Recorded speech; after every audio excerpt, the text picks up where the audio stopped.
you using credit today?" the cashier says to you, and you just stare blankly into their eyes and think, "I don't know.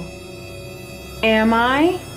Well, you're not alone. The struggle with understanding credit and debit card basics is shared worldwide. And it's not discussed enough with younger generations who are at the prime time to start building their credit and getting a good handle on their money. Before we dive into the magical mystery of credit, we need to understand the basics. So, what is a debit card? A debit card has a direct connection with your checking account. It's essentially how you're able to access your actual money that you've put into your bank. A debit card is also what you would use to withdraw cash from your checking account. There's no payments you need to make because you don't owe anything. The money comes out when you use your debit card. Simple as that. The most important thing to remember with your debit card is to keep track of the money that's in your account. Spending that money without any knowledge of how much you actually have can easily lead to overdrafting or taking more money out of your account than you actually have. This will usually result in a fee, and more than likely your card will be declined until more money is added to the account.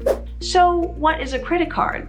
This is where things get interesting. When you pay with a credit card instead of a debit card, the money does not automatically come out of your account. In fact, it's quite the opposite. Whatever you charge on that credit card will sit in your account until you decide to pay it. This is a great option if you need to make an emergency purchase that you maybe couldn't afford with a debit card. Every month, you'll need to pay at least the minimum amount, around $25 or so, for your account to be in good standing. But you can also pay the entire balance off every month if you choose. Any money not paid off is technically considered credit card debt and can lead to a monthly interest rate being tacked onto your account if you let it sit there for too long. So, what's the benefit of a credit card? Well, a big benefit of using a credit card is that it can help improve your credit score. Your credit score is something that can impact future loans you might need to take out to buy a home or a car. It can impact whether or not you qualify for an apartment,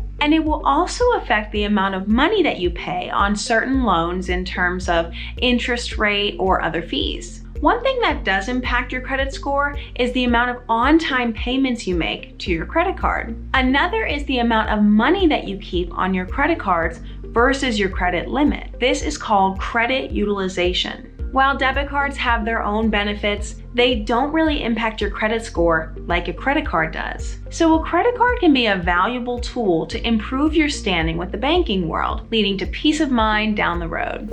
What's the deal with automatic payments?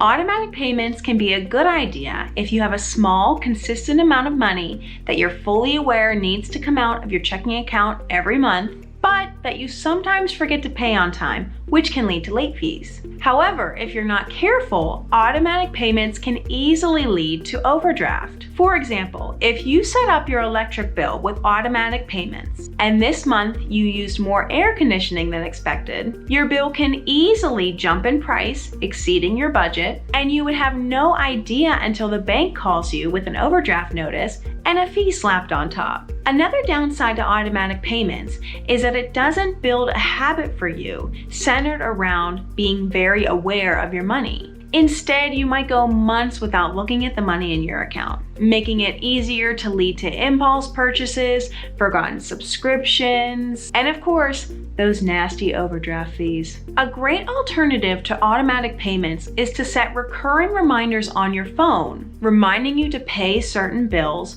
or just to revisit what's going on in your bank account. A monthly or bi-weekly reminder can help build that habit of being money conscious and can lead to a better relationship with your money in the future. I hope that these tips helped you feel a little bit better about your credit and debit cards, and maybe even gave you the confidence to open one up for yourself. Just remember, with great power comes great responsibility.